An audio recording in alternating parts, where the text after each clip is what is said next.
Between the Covers is brought to you in part through the support of Propeller, a magazine of books, music, art, film, and life, and its publishing imprint, Propeller Books.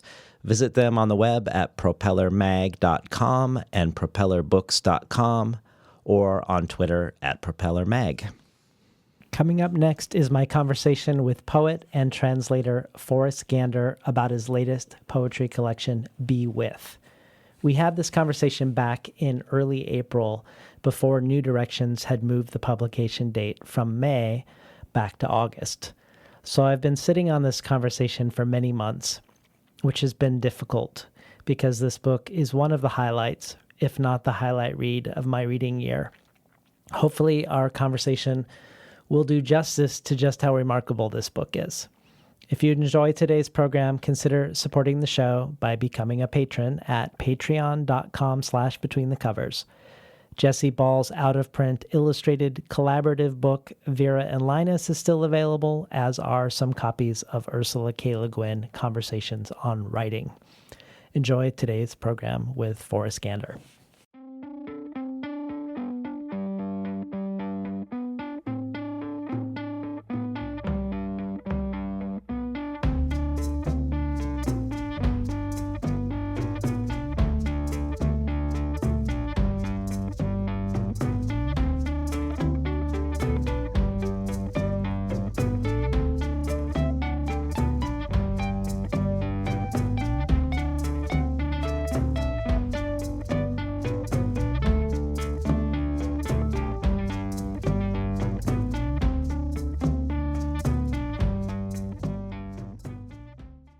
Good morning and welcome to Between the Covers. I'm David Naiman, your host. Today's guest is poet, translator, novelist, essayist, and editor Forrest Gander. Gander has a degree in geology from the College of William and Mary and a master's degree in literature from San Francisco State University, and he's considered one of the leading practitioners today in the field of eco-poetics. His books of poetry include Science and Steepleflower, Torn Awake, Eye Against Eye, and Core Samples from the World, all out from New Directions. Core Samples from the World was both a finalist for the Pulitzer Prize and the National Book Critics Circle Award, and was described in a way that I think could also be a description of Gander's work at large, as being concerned with the way the self is revised and translated in encounters with the foreign. In this spirit, Forrest Gander's work frequently arises out of engagement and collaboration with the other and with others. He has worked with photographers, painters, dancers, glass and ceramic artists, and musicians, as well as many collaborations with other wordsmiths, co-writing with John Kinsella in the book Red Start and Ecological Poetics, co-editing with his partner, the poet C.D. Wright, at the small press Lost Roads Publishers, founded by Frank Stanford, and co-translating the works of the Bolivian poet Jaime Sáenz with Kent Johnson, to name a few. Gander's other translations include No Shelter selected poems of Pura López Colomé, Alice Iris Red Horse selected poems of Gozo Yoshimasu, and Then Come Back, the lost Neruda poems. Gander is also the editor of the anthologies Mouth to Mouth, poems by 12 contemporary Mexican women, and Panic Cure, poems from Spain in the 21st century, among others. His awards include a Whiting Award, a Penn Translation Award, a Guggenheim Fellowship, National Endowment of the Arts Fellowships, and 2 Gertrude Stein Awards in Innovative North American Poetry. Forrest Gander is the Adele Kellenberg Seaver Professor of Literary Arts and Comparative Literature at Brown University, and he's here today on Between the Covers to talk about his upcoming book of poetry from New Directions entitled Be With.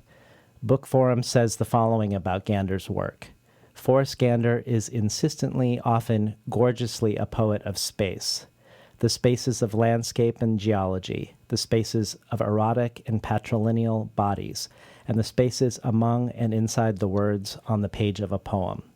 If Gander's philosophical strain and flamboyant lingo suggest Wallace Stevens, and his conversance with science and his stress on the ongoing recall A.R. Ammons, he insinuates a knotty, Knotty, digressive intensity that is fully his own. The Colorado Review adds, one answer to the way death constructs silence is to believe, as Gander does, that the soul is multilingual in the same tongue. His trinity of natural science, spirit, and language tempts us to believe it's so.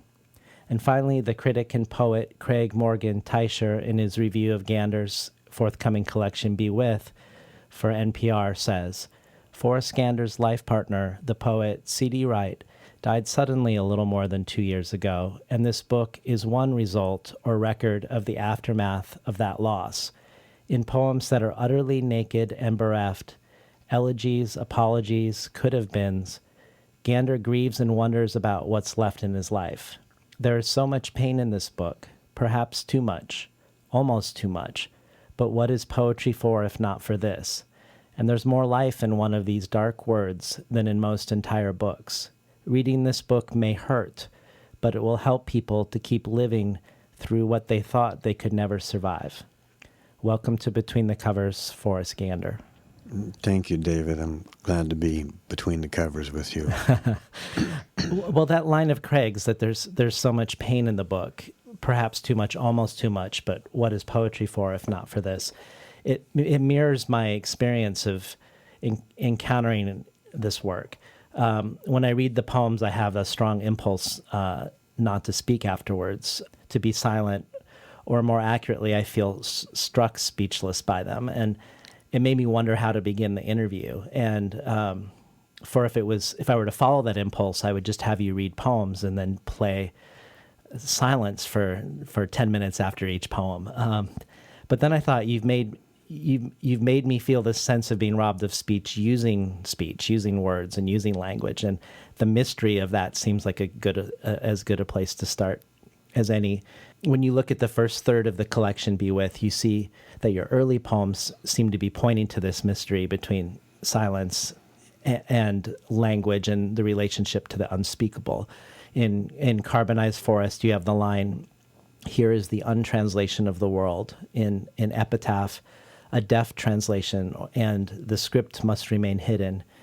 In Beckoned, the line, grief sounds ricocheted outside of language. And in Entenderment, you reference a 4th century Chinese reversible poem that can be read 7,000 different ways, and I would suspect is one of the most untranslatable poems in the world. And in the first poem, near the very beginning of the first poem, you ask, why say anything about death? So talk to us a little bit about this mystery between language and the unsayable and the untranslatable in Be With.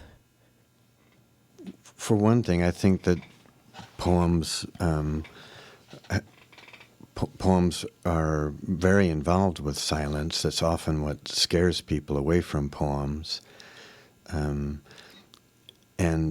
that it's sort of miraculous that in this age, this epoch of the spectacle, that people can still encounter the silence of poems on the page in a room alone and be transformed and have those harrow their souls. That seems like one of the miraculous powers of poetry. And with grief is, this abyss that sucks all energy. You look into the abyss and nothing comes back from it. And to write into it is to write into a profound silence. It reminds me. There's a great poem by a great Mexican poet named Jaime Sabines. I included in an anthology of essential Latin American poems called Pinholes in the Night. Jaime Sabines writes a long poem of grief for his father upon his death. Something about the death of Major Sabines is the translation in English. And it's a while after his father's death before he writes it. And then this poem, it's a 2-part, very long poem. It just gushes out of him. because I think it's almost like when poets are sick with grief, they vomit, and the vomit is a gush of words.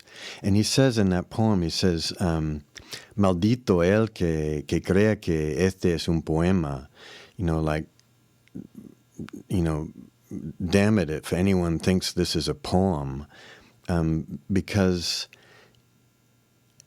it's not a poem in some sense. It's something that has just come out of him that he doesn't want to shape, that he doesn't want to turn into art or something pretty, because of how raw it is. And part of that rawness is the silence that comes out with it. Do you think that the silence is invited in through how one modulates specificity? I feel like you sort of turn the limits of language into one of its strengths in this collection. There's this great specificity in image and emotion and circumstance, but then a pulling back of specificity at times, like when I think of the titles, What It Sounds Like or Tell Them No, what the it and the them are referring to, or the mystery of the title of the collection, Be With, which implies the question, be with what, and that what seems to keep changing and becoming more complex as you move farther into the book. Yeah. The Be With comes directly from a poem of C.D. Wright's, and but what you say about that is really important to me, because I think the self is only constructed in relationship, which is what's so hard about losing someone who you've been in a relationship with for a very long time, is that your self is a mutuality. It's a collaboration at some point, and to be cut off from that is profoundly disturbing. So that's in something like Be With, and not naming the agency that would be with you. It does leave that open, because I think we are not just a collaboration of engagement with a single person, but with a landscape, with a world, with everything, that those terms of what we interact with and how we're changed and made in those interactions is multiple. Well, the collection opens with an epigram by the poet William Bronck, and I was hoping you would read it before we talked about him. It's a poem in its entirety, I believe, the world. It is. I love William Bronck. You sent me a little email implying that you knew him too. He's a poet who isn't read so much, but is, for me, as almost as important as Wallace Stevens, whose voice he can sometimes sound like. This is William Bronck's. I invited William Bronck to come read at Brown University early in my time there, and he just didn't travel anymore for readings. But his recorded readings are fantastic. I thought you were an anchor in the drift of the world, but no, there isn't an anchor anywhere. There isn't an anchor in the drift of the world. Oh no, I thought you were. Oh no, the drift of the world. This isn't the first time your poetry is engaged with his work. He has a two-line poem called Compensation that goes, "To live without solace is possible because solace is trivial. None is enough." And you use that line, "To live without solace," as the title of a poem in an earlier collection. So I was just wondering if maybe you could expand a little bit about what about Bronck attracts you. I love your deep reading, David. Well, for one thing, Bronk's relationship to silence, the silence in his poems, one feels very strongly. And his kind of severe ethical stance, that his poems are very much about an ethics of being, and one that isn't... one that has a kind of severity about, an honesty about it. For instance, in the lines that you just read, that, you know, people tell people who are grieving that things will be better, that they will get over this, that there's some solace, and yet no solace. The truth is that things can't ever be normal again, that even the desire for normality is a kind of depraved, monstrous desire. And Bronk is honest with that, and with his with how he writes about life and death. Well, I mean, this is one of the great pleasures of preparing for this interview, was discovering him, actually. So my email to you gave you a false impression that I have a long history with him, but I only had encountered him in any significant way as a cameo in Ben Lerner's novel 1004, where he plays a small role. But in investigating him further, I found all these articles wondering why he's not more read, philosophizing on it, and also looking at his thoughts on language's relationship to reality that felt very resonant with some of the questions we're raising, and even some of the questions that I hope to discuss later about eco-poetics.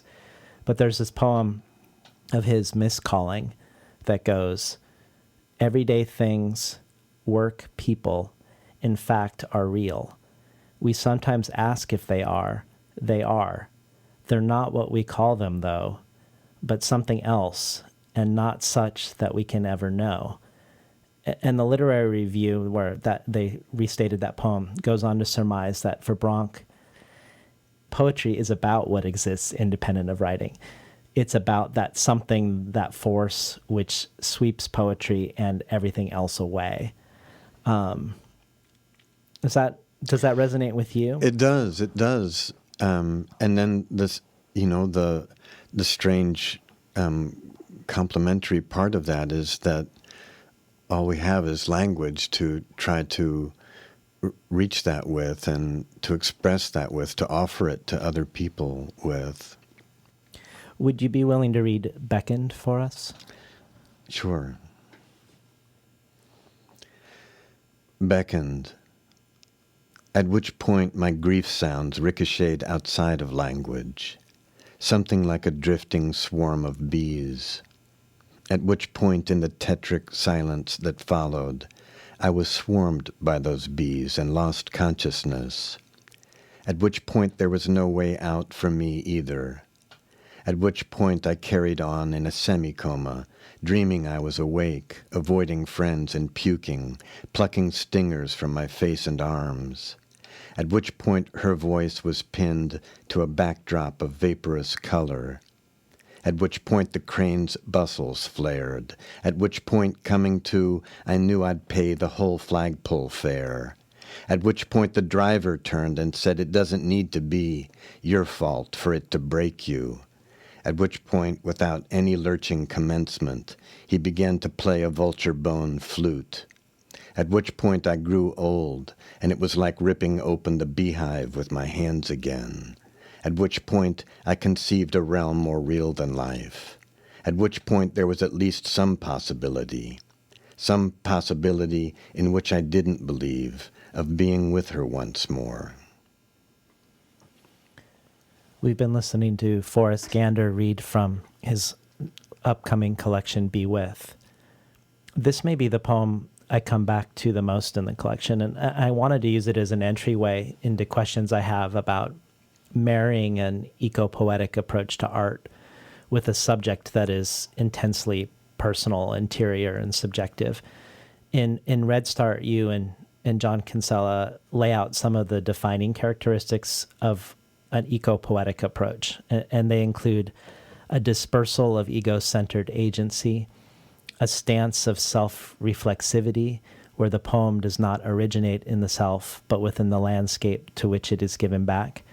A rejection of any attempt to gather the world into some kind of unity and permanence in favor of an encounter with the world marked by what you call entropic fluctuations, among many other defining characteristics.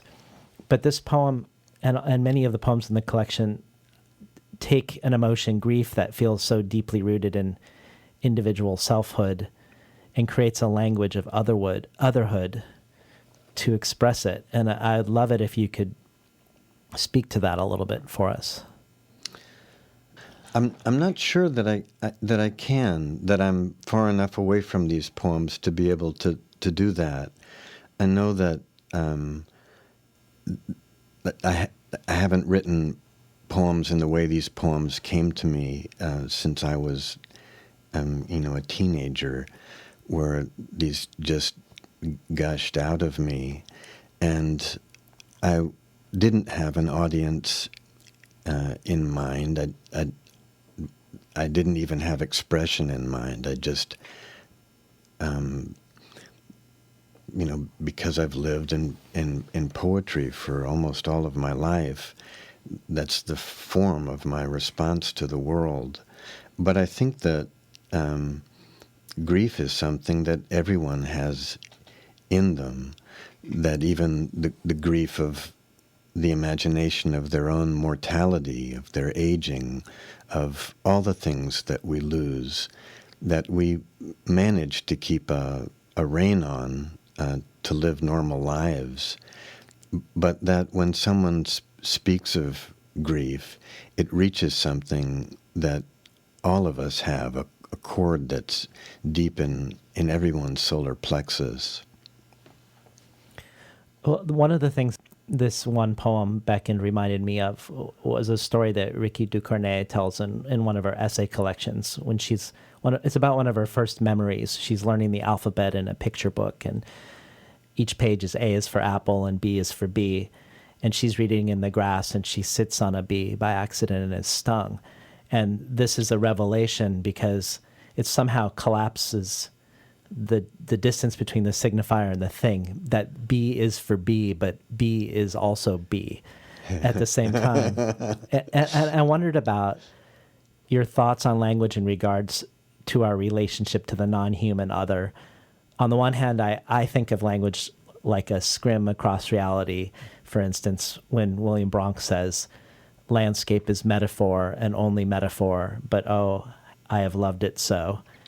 But on the other hand, I think of this Ducournay experience, and I find it very attractive. And also, I'm going to read just a little snippet of something that CD said that feels kindred to the Ducournay experience also. She said, writing for me is a thing delicate as love, and in love one struggles to be a newborn, to be without attributes, like snow nobody has walked on, prelapsarian, also to be mutable, like a river. Thus, with one rivery flow of words after another, I write, to rise above one's own failures, to wrest hope from the next disappointment, to feel clarity and happiness, the great rush to participate in the odyssey of language, to take up the leaky pen of a long life, to lie down with our rich friend Silt. In writing, bad thoughts and feelings slither away one by one. This is my breviary.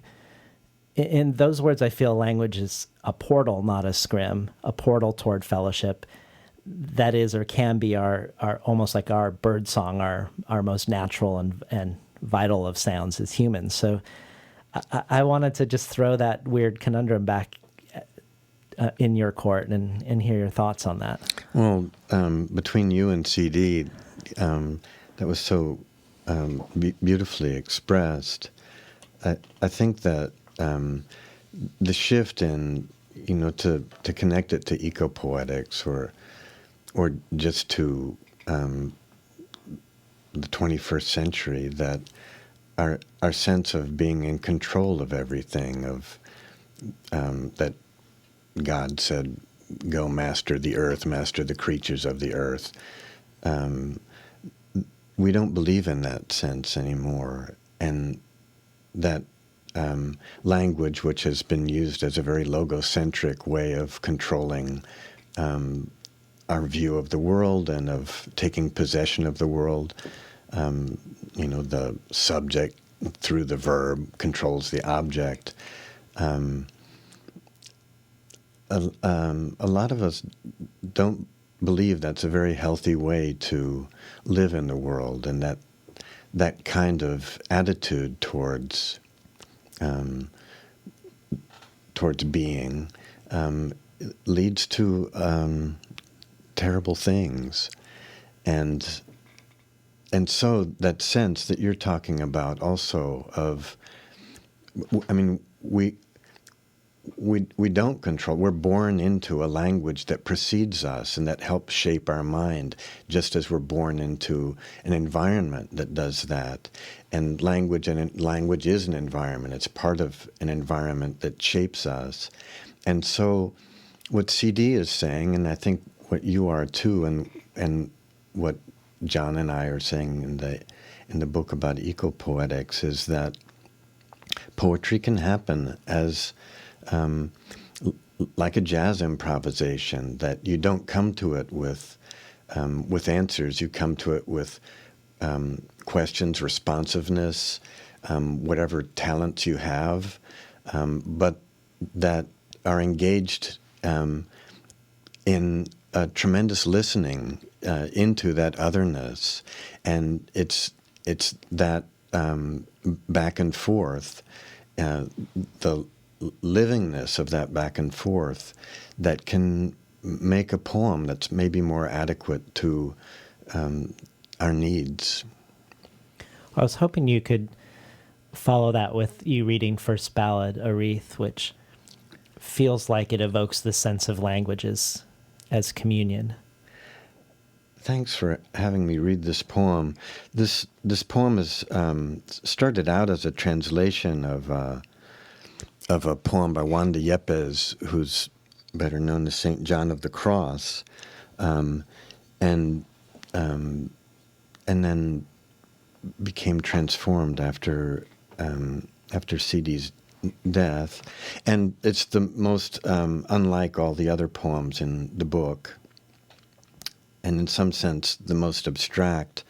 And I'm hoping that it works partly because of the way the rhythm and the caesura in it work. There's a caesura all down the middle of the poem, which is this absence that the two sides are reaching across, and that also seems connected to grief, which is this wound. The technical word for what happens when skin from one side of a wound reaches the skin from the other side of the wound to close off the wound, that's called creep.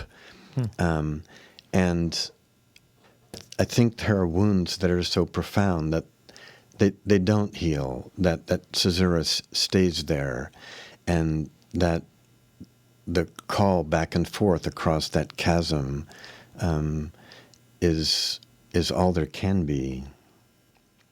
First Ballad, A Wreath, after St. John of the Cross. In the beginning the Word was as being, in happiness, infinitely the Word possessed. The same Word being was, said to be beginning, beginninglessly it went on, a sum caroming through fervid void, for the Word from the outset always was conceiving, concentrating its consequence, for glory in the Word possessed the being, and all of being's substance it gleaned from the Word.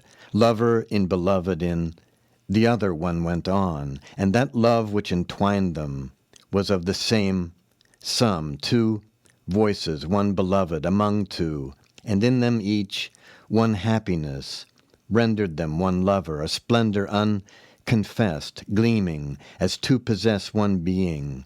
Each alone possessed it, each of them in love, a plenum of the Word, whose being each twined around the other, beyond comprehension, an ineffable knot. Such fervid love entwined the two together, in one voice both possessed, a plenum of the world. The more that love was one, the more of love there was. We've been listening to Forrest Gander read from his upcoming collection, Be With. Recently, I had Therese Marie Myatt on. We spoke about this a little bit before the show started, a Native American writer about her memoir, Heartberries. And in that conversation, she spoke about how in the Salish tradition, language comes before the world, which is also a belief in Judaism, that the world is spoken into being and is constructed by its letters. And it seems like that seems to be hinted at in this mystical version of Christianity as well. And it engages with some of the questions of deep ecology, but it seems like from a very different vantage point. So whereas, tell me if I'm wrong, but whereas deep ecology might ask if reality is pre-linguistic, is the experience of the world before language, or might alternately ask if language participates at all in foundational reality. Here it feels like, I don't know if it's sidestepping that question or just looking at it from the opposite viewpoint, but it feels like the script is being flipped. It does. It's interesting that you say this with this particular poem, since it's based on a poem in Spanish where, in the Spanish, in the Bible, in the beginning was the word. In Spanish, it's not la palabra. It's not the word. It's the verb. God is a verb.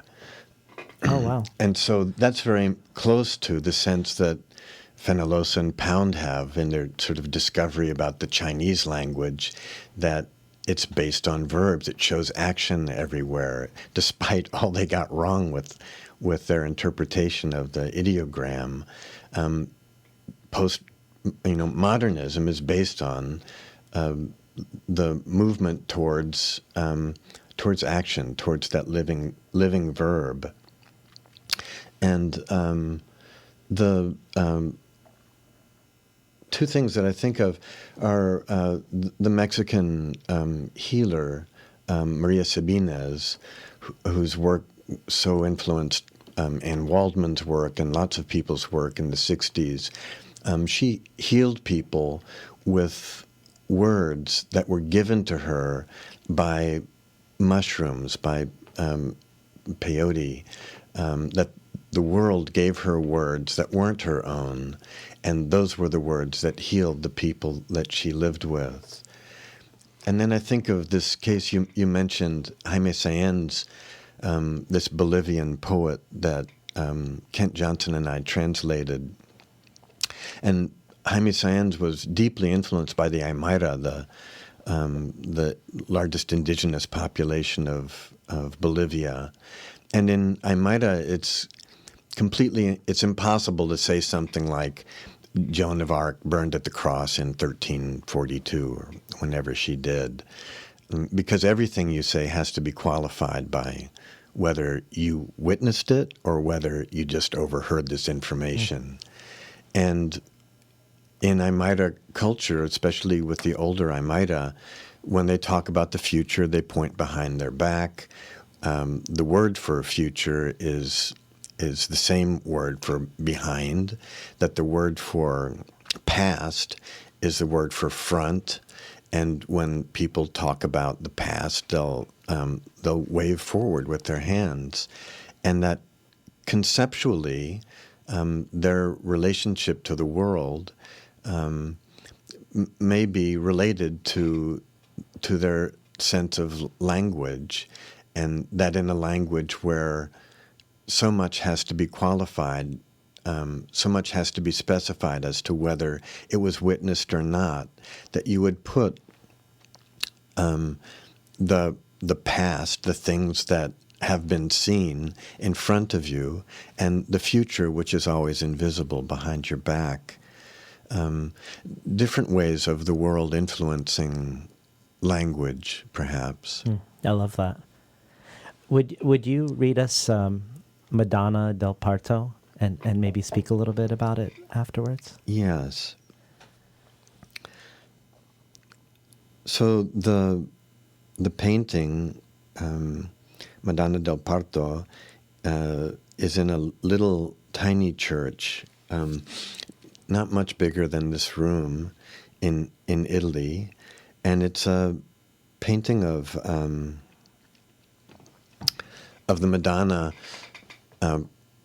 pregnant, and she's wearing a royal blue gown that's split open in the middle. Like, again, the sense of caesura, that absence in the middle, the unhealable wound. In her case, it's through that wound that, of course, Christ comes. And in the painting, it's a wound, and it's also eroticized. It's sexual, which is an amazing image. And is it the same painting that Jory Graham is engaged with in her poem, San Sepulchre?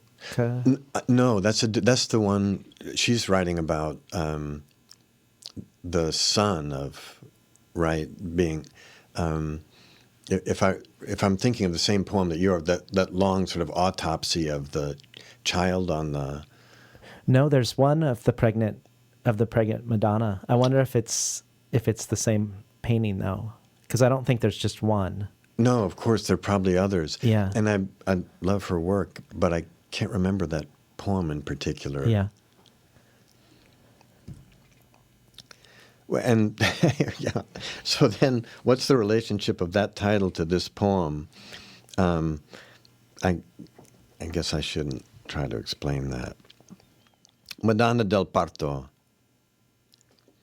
And then smelling it, feeling it before the sound even reaches him. He kneels at cliff's edge and for the first time turns his head toward the now visible falls that gush over a 1/4 mile of uplifted sheet granite across the valley, and he pauses, lowering his eyes for a moment, unable to withstand the tranquility, vast, unencumbered, terrifying, and primal, that naked river enthroned upon the massive altar, bowed cypresses congregating on both sides of sun-gleaming rock, a rip in the fabric of the ongoing forest from which rises, as he tries to stand, tottering, half-paralyzed, a shifting rainbow volatilized by ceaseless explosion. We've been listening to Forrest Gander read from his collection Be With. I'm curious about your origin story as a poet and how it relates to this question of death and loss, to why a poet might be drawn to the Bronx line, to live without solace. You studied geology and were on your way to graduate school in paleontology when you were diagnosed with stage 3 melanoma. If I understand correctly, you had your spleen removed and some lymph node chains removed, and that this experience prompted your pivot from science to art. And I would be interested to hear what about this experience, this brush with premature death, led you to poetry. I resent that you've been in touch with my doctors about all these details. But no. Well, I was interested in poetry from childhood. My mother, would read me Edgar Allan Poe and Carl Sandburg. She loved poems because her father, a Swede, would stomp around the house reciting, 19th century poems. So they were a part of me. But I grew up in a family of women. My biological father left early. My grandfather on my mother's side and on my father's side died both at 65 when I was still young. And so I grew up with 2 sisters and a mother and a grandmother, and had some sense about trying to be a responsible, in this time period also, just my maleness. What did it mean? It seemed to mean that I needed a job, and a responsible job. And I loved geology and still do. I love the sciences. But I was also writing poems. But I chose to major in geology, thinking that I needed to have a stable, responsible base from my life, and that poetry would be something I did in my spare time, like like Wallace Stevens. But getting cancer and being in the hospital for a long time and wondering if my life were to be cut short, what I most wanted to do with what years I had, I knew it was writing, and so made a determination to follow that out. That although that wasn't in my mother's idea a stable thing, she had set me on that path from childhood, and it was the passion that I most wanted to devote myself to. Well, I wondered if you felt like poetry was particularly well suited to grappling with our undoing as humans, and I just collected a couple lines from various people you've engaged with. So Bronx saying, symbolically is the only possible way to deal with the real impossible. And then in a conversation you had with the poet Raul Zurita, he said that poetry comes before writing, that it arrives when humans arrive. It arrives when we realize that the person we love is going to die and that we too will die, and we need a response to this realization of death. And then something that you said about the Argentinian poet Maria Negroni, when Negroni up-anchors narrative time, replacing sequence with juxtaposition, a boat of light is both a boat of light and the crib of death. The poems inhale linear time and breathe it out as the untimely. Events blow through each other like wobbling smoke rings. All that together to me feels like maybe there is something about poetry in relationship to this specifically, to mortality. Sure. Again, the thing Wallace Stevens says, death is the mother of beauty. I mean, it is what gives our life its poignance and significance, that it's going to end, that we're responsible for it. And the mystery of what happens afterwards is something that's obsessed every human culture. Also, it seems like I think every human culture that's been studied have had three things in common: that they generally have some laws against incest, and that humans treat the dead with some special deference. And in every culture that's been studied, there's poetry, some kind of poetry. I think it's really deeply a part of our sense of being. And then this uprooting or up-anchoring of narrative time that you talk about the Argentinian poet Maria Negroni, and replacing sequence with juxtaposition. That feels like some sort of disturbance of story. Feels like that may be part of it. I wonder if that's part of it. Obviously, there are great narrative poems. There are great narrative poems and great narratives in fiction, but that seems like one way of considering our relation to reality or constructing a sense of reality, and not always the one that feels most real to me. That often, like everyone listening to this right now, is also thinking of other things, is driving or is thinking about their day or being aware of the way the light is coming through the windshield or the window, that it's the juxtaposition of those things that creates any given moment of experience, and that poetry is one of the most capable modalities for articulating that. Well, you have a poem that both asks an existential question about juxtaposition and seems to also be employing juxtaposition. Would you be willing to read what it sounds like? What it sounds like.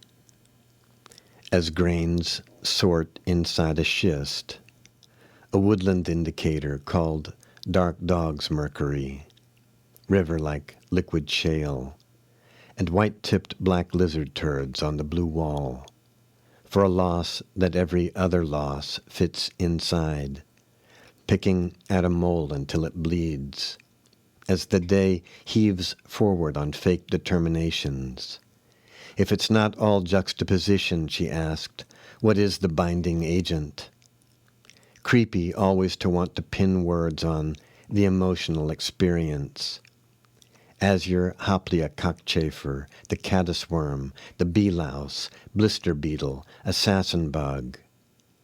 The recriminations swarm around sunset, when it was otherwise quiet all the way around. You who were given a life, what did you make of it?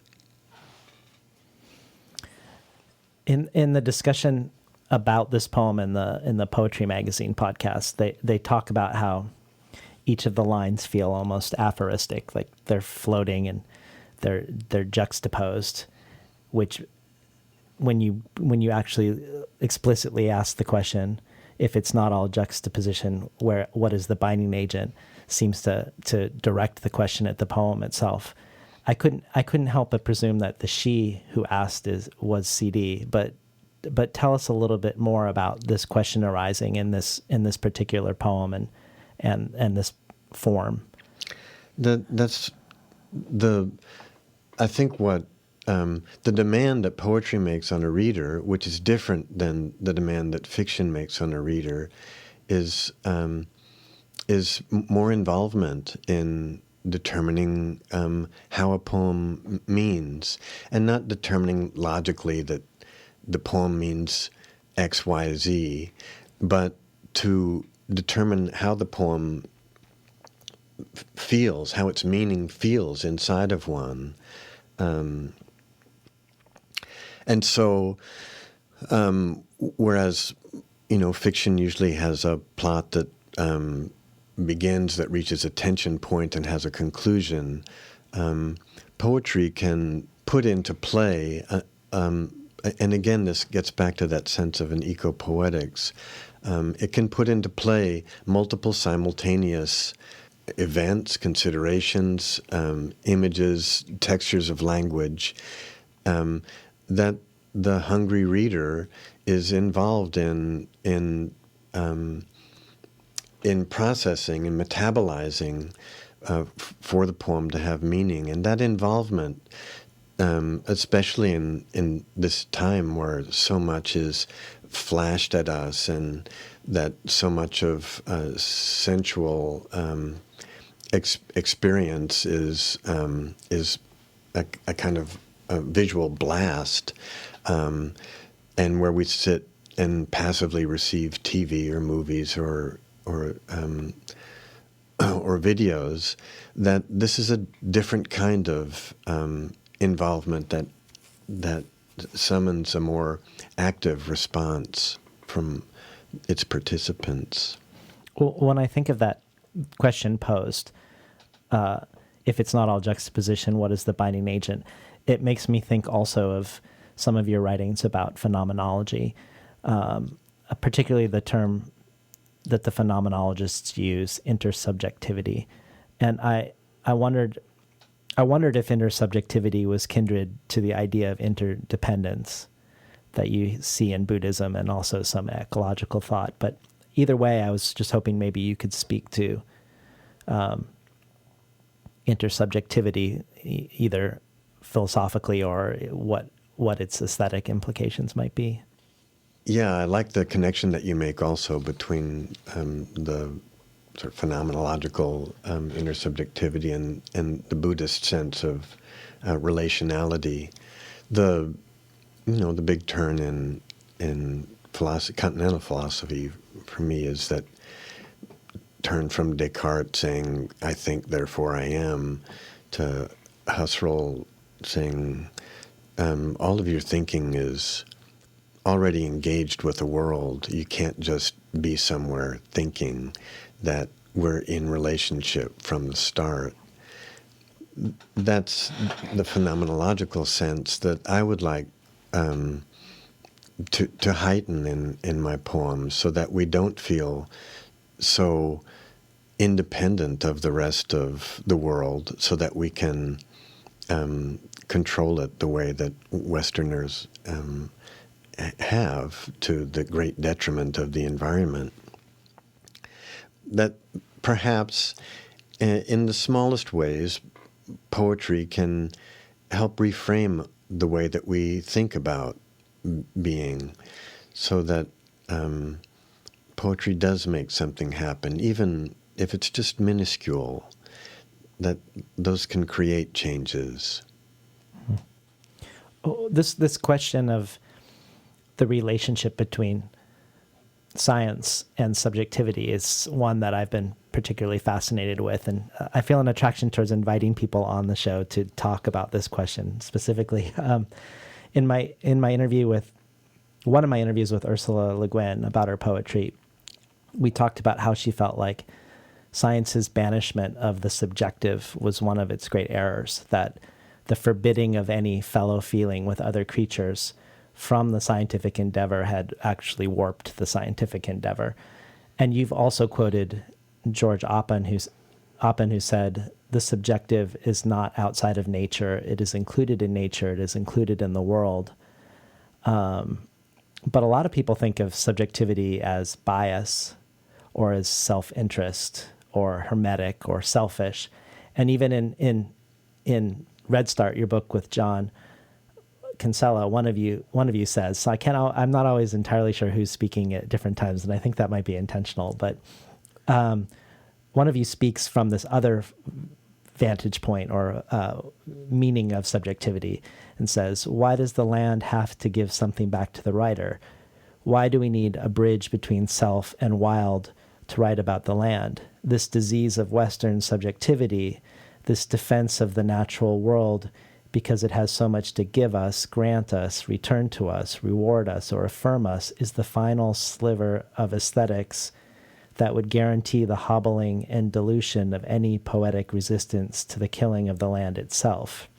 So I was wondering how you reconcile these two very different views of subjectivity, vital, connective, and benign, and malignant, selfish, and destructive. Or is this term intersubjectivity part of injecting more of a differentiation and less confusion around a word that has two contradictory usages? Well, I think exactly so with intersubjectivity. I also think that science has changed a great deal from that, early 20th century and 19th century sense of science as, purely rational and as opposed to felt experience. It was measured experience and reduplicable experience.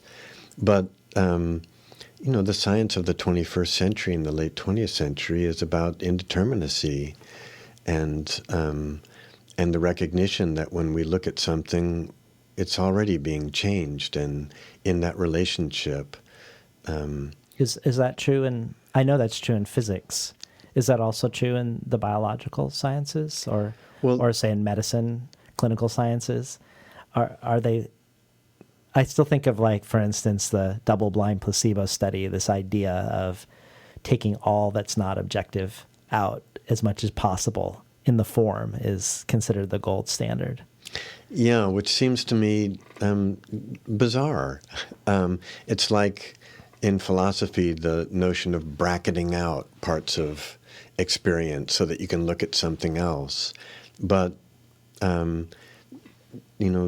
like in the poem that you were just talking about, the sense of juxtaposition, it's impossible to bracket out the rest. It's impossible to bracket us out of the processes happening in the world. That I think an endeavor like that is, as Pound says, wrong from the start. Yeah. Well, one of the things I love about reading these poems is how much they direct me to read other things too, other things by you, but other things that aren't even poetry. So I had this feeling of, with the juxtaposition, maybe the binding agent in that poem was the accretion that happens through the accumulation of the lines, which made me think of geology when you think of one of the main uses of accretion being with sediments. But I also was thinking about intersubjectivity and how the more we learn and the more knowledge that accretes about an ecosystem, also everything changes within the ecosystem as a result of the added knowledge. So it's not just additive, it's almost like the added or the accretion is transformative. And you have this line that isn't specific to that, but I think maybe points to it. You're talking about being an editor, and you say, "We readily find Derek Walcott's poetry, but when we discover the opposing poetics of fellow islanders Kamau Brathwaite and Sheikh Keane, our scope widens and the meanings of Walcott's work change too. Poetry doesn't compete," Louis Zukofsky asserted, "it is added to like science." I thought that was really interesting. Yeah, we keep thinking that we've mastered a sense of what reality is. And even in biology, like right now, there's a fungi scientist up in Wisconsin now named Ann Pringle, who's studying mushrooms and also lichens. And the scientists studying lichens right now,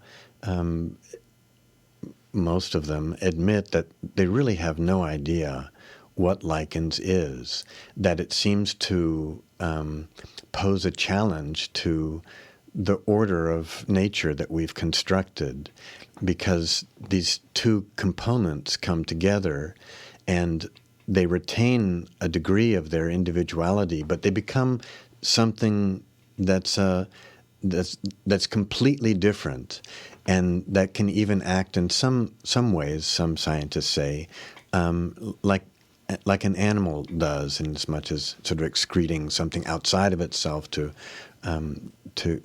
be able to absorb it within itself.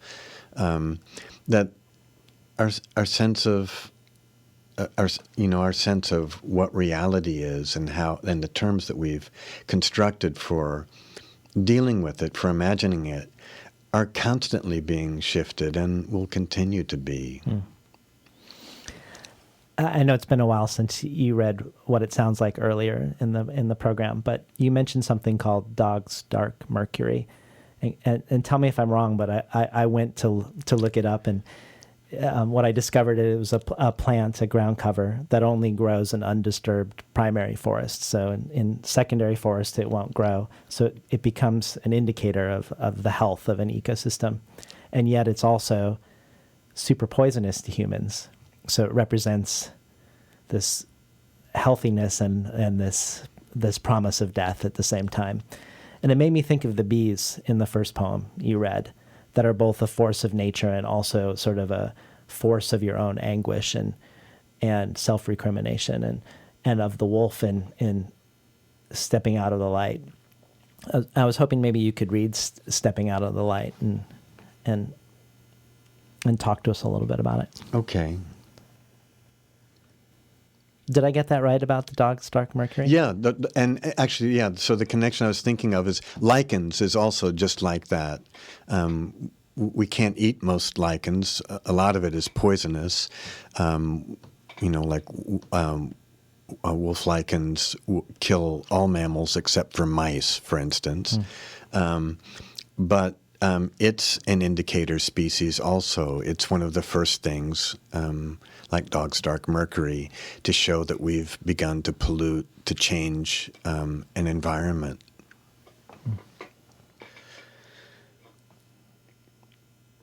Stepping out of the light. Bleaching the spaces between each trunk, fog delineates from a vast of green the silhouette of each pine on the slope. maybe it's like that, only all along it was obscured by what? Rush, distraction, fog, a pine, querying grosbeak. Something shifts. You find yourself in another world you weren't looking for, where what you see is that you have always been the wolves at the door, left ajar, gaping, your own door. And you burst in as the mangler. You gouge out your right eye, which hath offended, and you burst in as the great liar, gorging on your own flesh, and as won't let go, who shreds your tendons, gnaws your femur.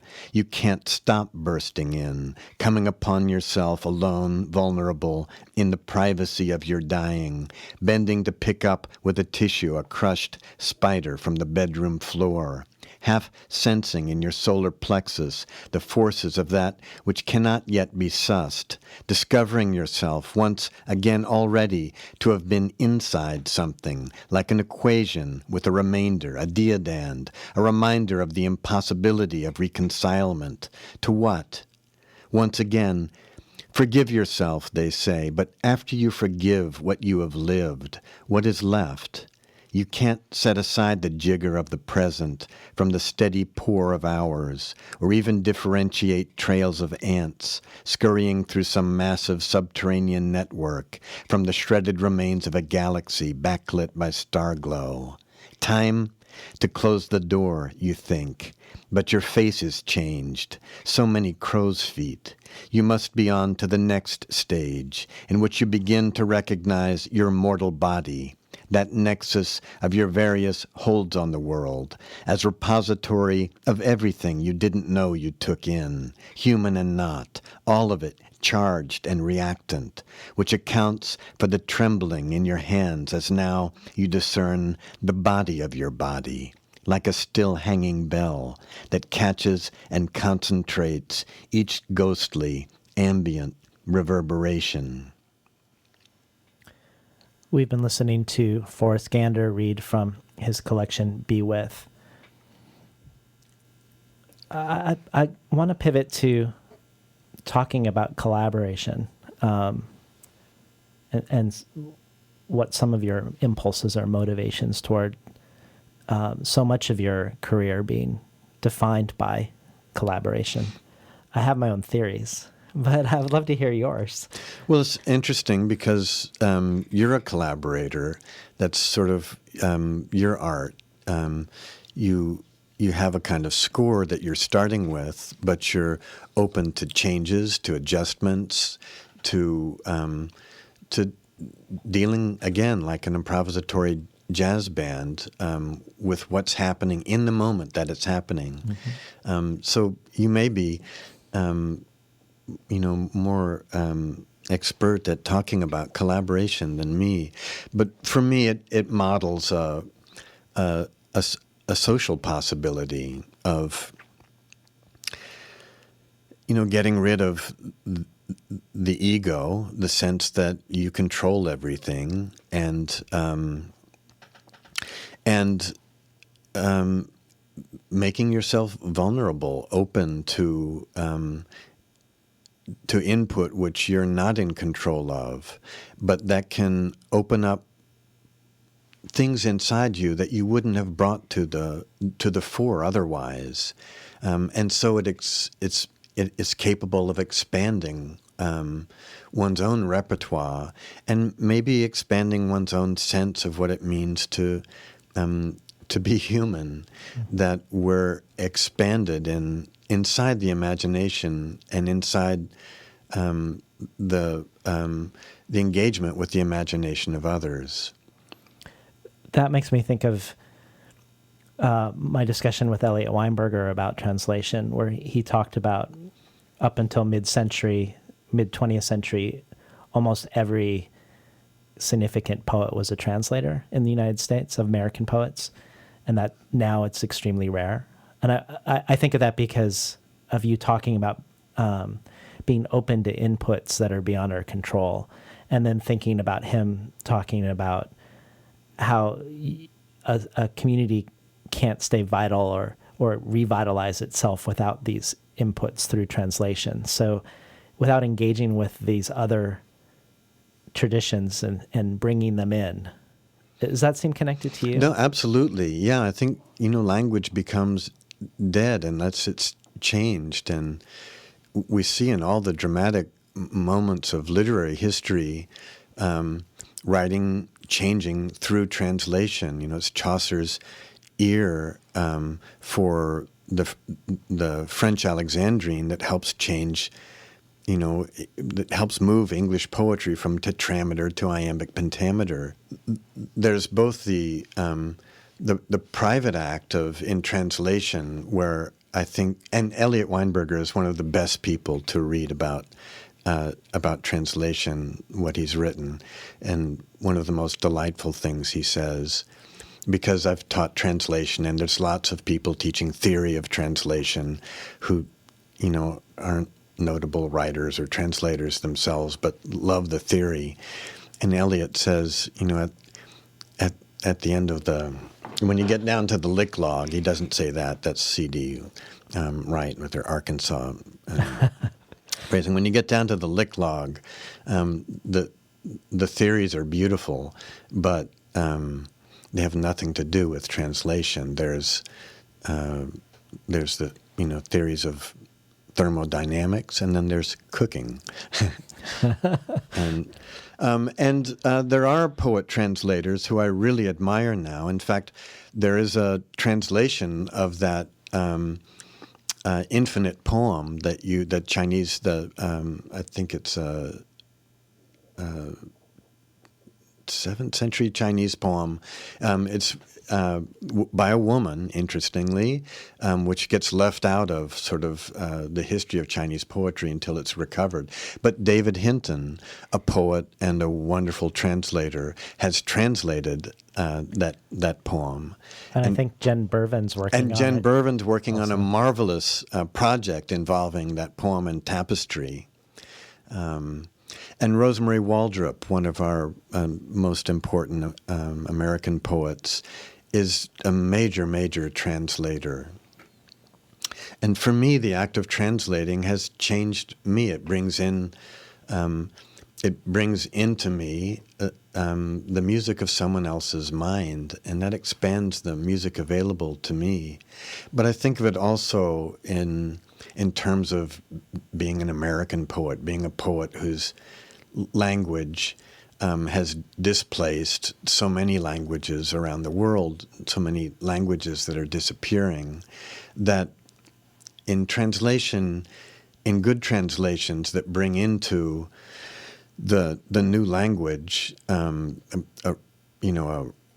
image repertoire, rhythmic and syntactical possibilities that don't exist, that those come in and like viruses and change and transform and actually let our language develop and mature.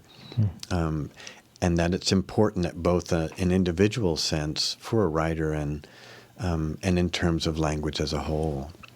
Well, we've talked a lot about, I want to go back to the collaborative aspect of this collection, but before we do, since you touched on being an American and an American translator, and we talked a lot about collaboration and the ethics of connection, but we haven't talked about power dynamics within that. And you've said once, I may hope that my own translations are less colonial raids into other languages than subversions of English, injections of new poetic forms, ideas, images, and rhythms into the muscular arm of the language of power, but I know they are both.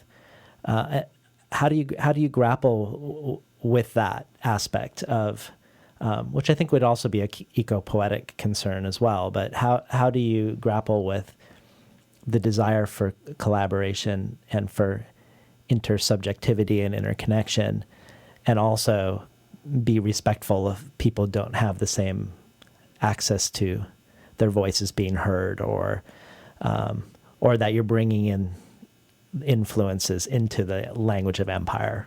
Right.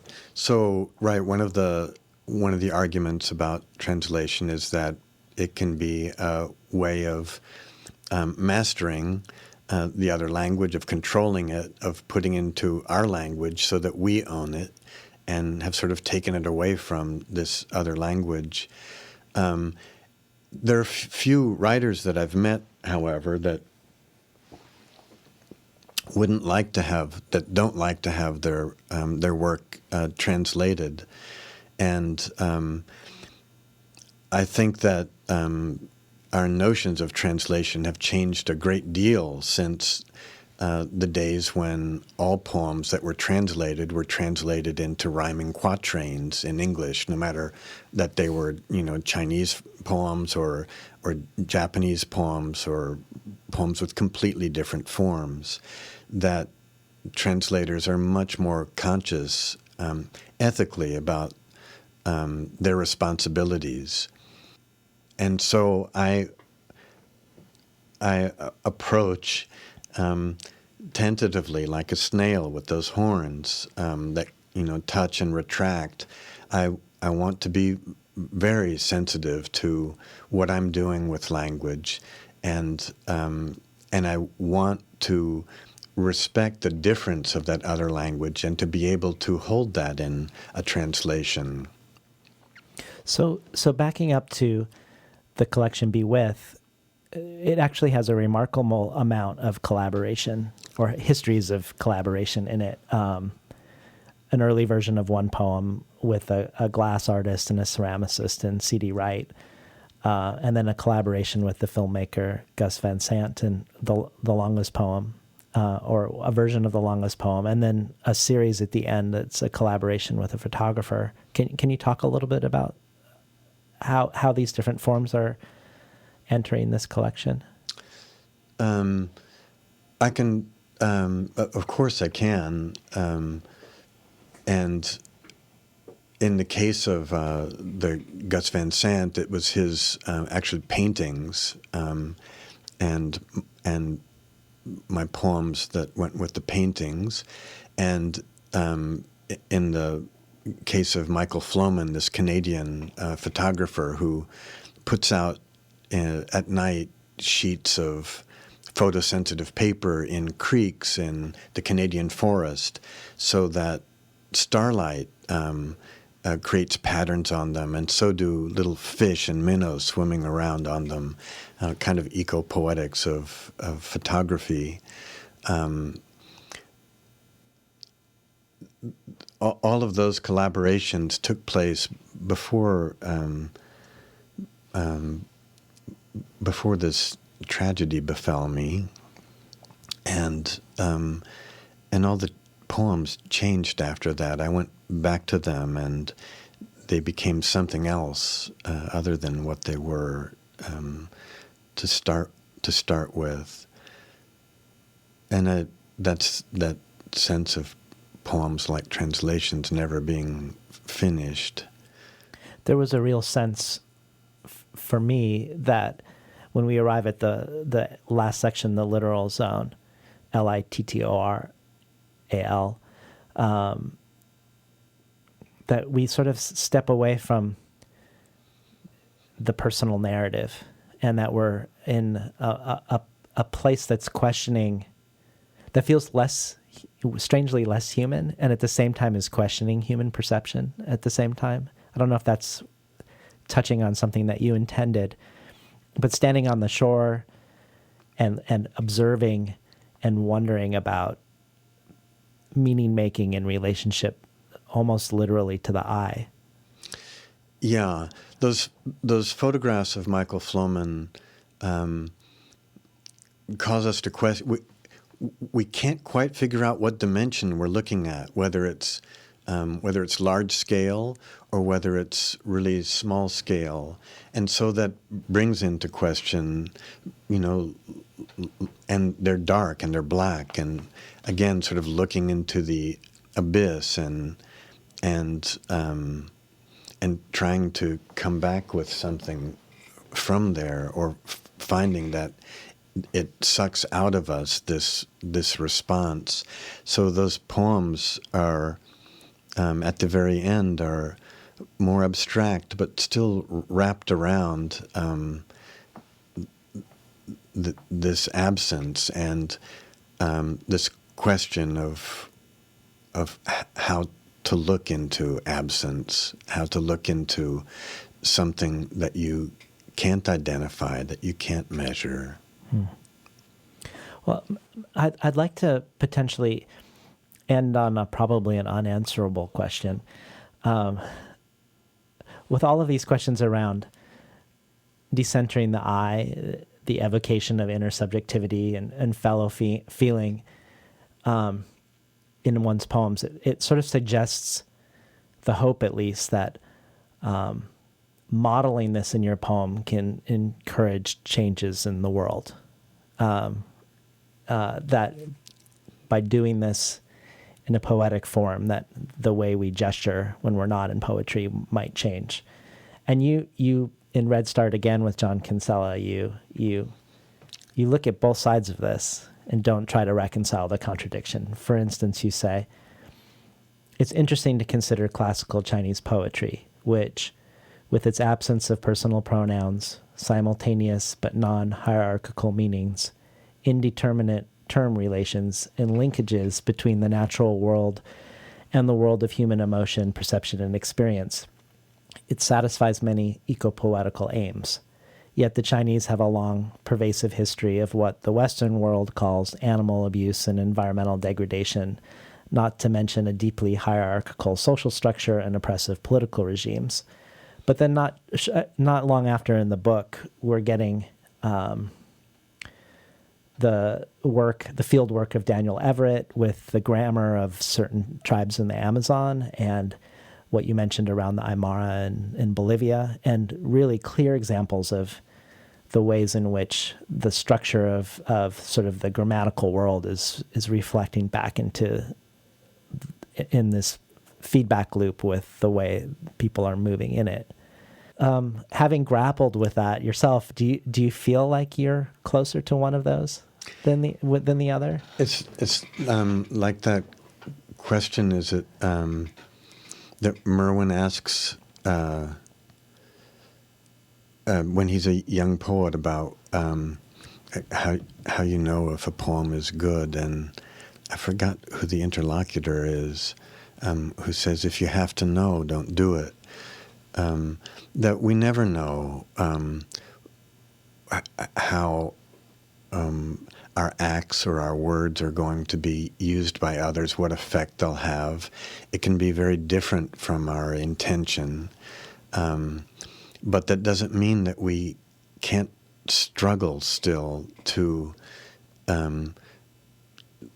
struggle with an ethics of intentionality, with a purpose to present possibilities of perceptual difference that we might get out of ruts of perception, and that the struggle is all we have, and we don't know what effect it will have. What about when we think about the effect on you of creating Be With and now moving on to other artistic pursuits? Though I imagine it's probably not that discrete in reality between various projects, but do you find yourself in a similar place still in the other things that you're working on, or is there something about bringing the book to an aesthetic completion of sorts or endpoint that your inquiry is shifted? So there's Peter, the wonderful art critic, writes for the New Yorker. Peter, it's not Schnabel, but I'm not sure. It's like that. We'll have to. Peter, my friend Peter, the art critic, quotes an artist who says that when you see bad art, your response is, wow, and then, huh? And when you see good art, it's, huh? Wow. It's that, huh, moment that I think separates important art from facile art. And I feel like I'm I'm always in that area, and that whatever I write, it was a long time before I could write anything. I went for a year and a half without writing anything, barely able to function really.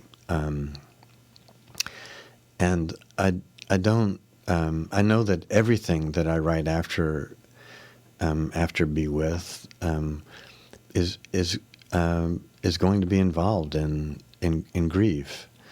I don't have that much longer on this planet. I'm not going to outlive this moment. And I wanted to say something about poetry too, but I think I've lost my focus, David. That's okay. I don't know if it would be strange. I mean, I thought of potentially having us end on you reading someone else's poem as a gesture towards what we're doing. Yeah. But I also don't know whether this poem, again by William Bronk, is tonally the right poem or not. But I thought it was a strange poem. It's called The Tell, because it feels full of psychic pain, but all of the words feel very positive at the same time. I'm going to show it to you, and if you feel like that would be a strange way to end, I totally see us going somewhere else. That's great. This is part of your good thinking. But so David's suggested that I might read this poem called The Tell by William Bronk, and it's a brilliant suggestion and part of our own collaboration here together. The Tell by William Bronk. I want to tell my friends how beautiful the world is, not but what they know. It is terrible too, they know as well as I.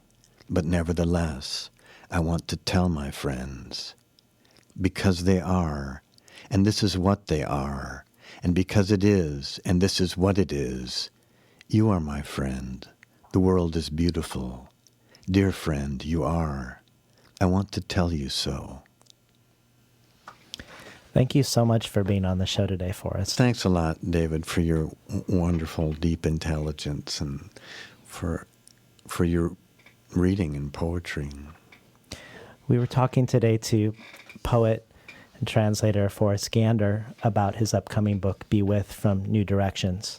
You've been listening to Between the Covers. I'm David Naiman, your host.